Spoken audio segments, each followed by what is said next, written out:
விக்கிரக ஆராதனை. உங்களை புத்திமான்கள் என்று எண்ணி பேசுகிறேன். நான் சொல்லுகிறதை நீங்களே நிதானித்து பாருங்கள். நாம் ஆசீர்வதிக்கிற ஆசீர்வாதத்தின் பாத்திரம் கிறிஸ்துவனுடைய இரத்தத்தின் ஐக்கியமாயிருக்கிறது அல்லவா?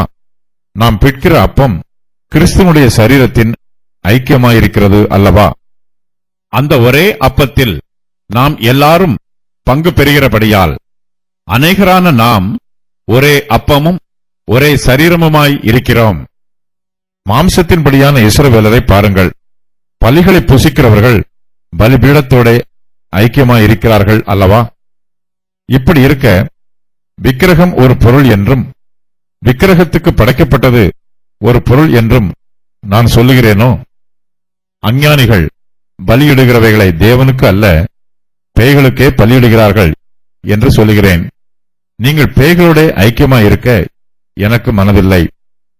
நீங்கள் கர்த்தருடைய பாத்திரத்திலும் பேய்களுடைய பாத்திரத்திலும் பானம் பண்ணக்கூடாதே. நீங்கள் கர்த்தருடைய போஜன பந்திக்கும் பேய்களுடைய போஜன பந்திக்கும் பங்குள்ளவர்களாய் இருக்கக்கூடாதே.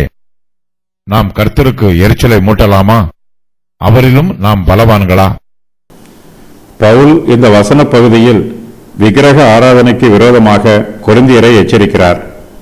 அவர்களுக்கு ஆலோசனை சொல்லும்போது அவர்களை புத்திமான்கள் என்று எண்ணி பேசுகிறார். தான் சொல்லுகிறதை நிதானித்து பார்க்குமாறு அவர்களை வேண்டிக் கொள்கிறார். கர்த்தருடைய பந்தியை ஒரு எடுத்துக்காட்டாக சொல்லி பவுல் தன்னுடைய விவாதத்தை ஆரம்பிக்கிறார்.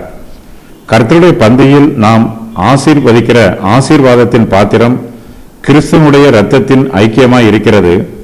நாம் பிட்கிற அப்பம் கிறிஸ்துவனுடைய சரீரத்தின் ஐக்கியமாய் இருக்கிறது. கர்த்தருடைய பந்தியில் பங்கு பெறுகிற நாம் கிறிஸ்துவோடு பரிசுத்த ஐக்கியத்தில் இணைக்கப்படுகிறோம். கர்த்தருடைய பந்தியில் பங்கு பெறுவதற்கு கர்த்தர் நம்மை விருந்தினராக அழைத்திருக்கிறார் என்றும் நாம் அவருடைய உடன்படிக்கையின் ஜனங்கள் என்றும் இதன் மூலமாய் அங்கீகரிக்கிறோம். கர்த்தருடைய பந்தியில் அந்த ஒரே அப்பத்தில் நாம் எல்லோரும் பங்கு பெறுகிறோம். ஆனபடியினால் அநேகரான நாம் ஒரே அப்பமும் ஒரே சரீரமுமாய் இருக்கிறோம். அப்போஸ்தலர் பவுல் கர்த்தருடைய பந்தியை விவரிக்கும் போது யூதருடைய ஆராதனையையும் அவர்களுடைய பாரம்பரிய பழக்க வழக்கங்களையும் இங்கு குறிப்பிடுகிறார். இஸ்ரவேலர்கள் தேவாலயத்தில் பலிகளை செலுத்தினார்கள். அந்த பலிகளை ஆசாரியரும் மாம்சத்தின்படியான இஸ்ரவேலரும் புசித்தார்கள். பலிகளை புசிக்கிறவர்கள் பலிபீடத்தோட ஐக்கியமாய் இருக்கிறார்கள். பலியாக செலுத்தப்பட்ட மாம்சத்தை புசிப்பது கர்த்தருடைய ஆராதனையின் ஒரு பகுதியாகவே இஸ்ரவேலருக்கு இருந்தது. கர்த்தரை ஆராதிக்கும் விதமாகவே இஸ்ரவேலர் பலிகளை புசித்தார்கள். இஸ்ரவேலர் பலி செலுத்தும் முறைமையை பவுல் விரிவாக எடுத்துச் சொல்லி விக்கிரக ஆராதனைக்காரரோடு விக்கிரகத்திற்கு படைக்கப்பட்டதை புசிப்பது தவறானது என்று விளக்கிச் சொல்லுகிறார். விக்கிரகம் ஒரு பொருள் அல்ல, விக்கிரகத்திற்கு படைக்கப்பட்டதும் ஒரு பொருள் அல்ல. ஆனால் விக்கிரகத்திற்கு படைக்கப்பட்டதை புசிப்பது விக்கிரக ஆராதனையில் பங்கு பெறுவதற்கு சமமானது. கர்த்தருடைய பந்தியில் பங்கு பெறுகிறவர்கள் கிறிஸ்துவனுடைய சரீரத்தில் ஐக்கியமாக இருக்கிறார்கள்.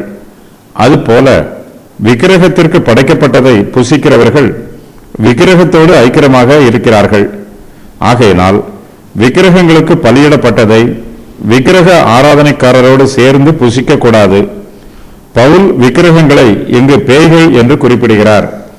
விக்கிரக ஆராதனைக்காரர் தேவனுக்கு பலியிடவில்லை, அவர்கள் பேய்களுக்கு பலியிடுகிறார்கள்.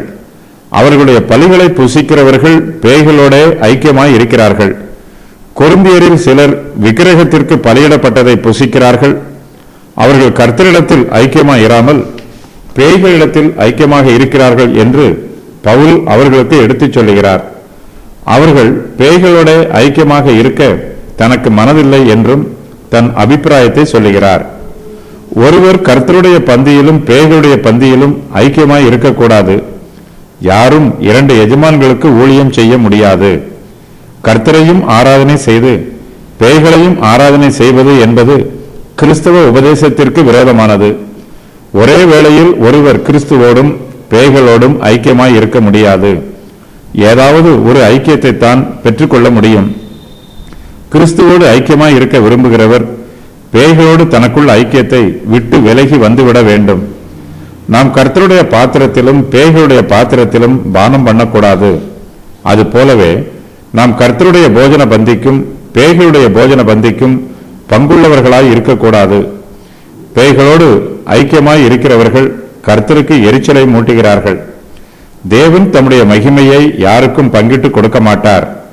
அவர் எரிச்சலுள்ள தேவன். கர்த்தரை ஆராதிக்கிறவர்கள் அவரை மாத்திரமே ஆராதிக்க வேண்டும்.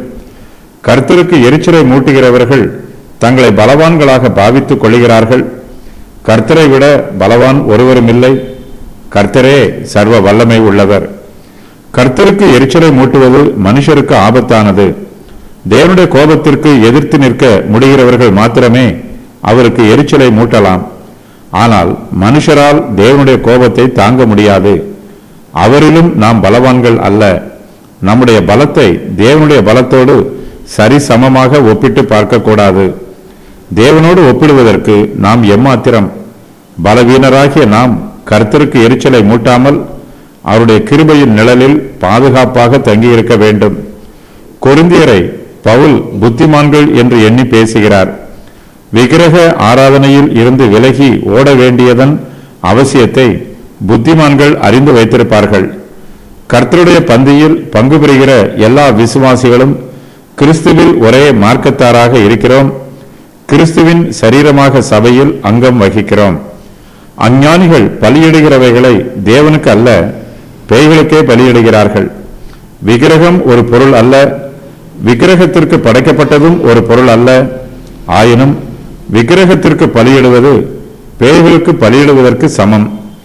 விக்கிரக ஆராதனையில் பங்கு பெறுகிறவர்கள் பேய்களோடு ஐக்கியமாக இருக்கிறார்கள். இயேசு கிறிஸ்துவினிடத்தில் ஐக்கியமாக இருக்கிறவர்கள் விக்கிரகங்களோடும் பேய்களோடும் ஐக்கியமாக இருக்க முடியாது. நாம் செய்யக்கூடாத 2 காரியங்கள். 2 பாத்திரங்களில் பானம் பண்ணக்கூடாது. 2 போஜன பந்திகளில் போஜனம் பண்ணக்கூடாது. தன்னுடைய பாவத்தினால் மனுஷன் கர்த்தருக்கு எரிச்சலை மூட்டுகிறான். தம்முடைய ஜனத்திற்கு தம்மை அல்லாமல் வேறு தேவன் இருக்கக்கூடாது என்றும் அவர்கள் விக்கிரகங்களோடு ஐக்கியமாக இருக்கக்கூடாது என்றும் பிசாசுகளை ஆராதிக்க கூடாது என்றும் தேவன் உறுதியாக கட்டளையிட்டிருக்கிறார். கொரிந்தியரில் சிலர் இந்த கட்டளையை மீறி நடந்து கொள்கிறார்கள்.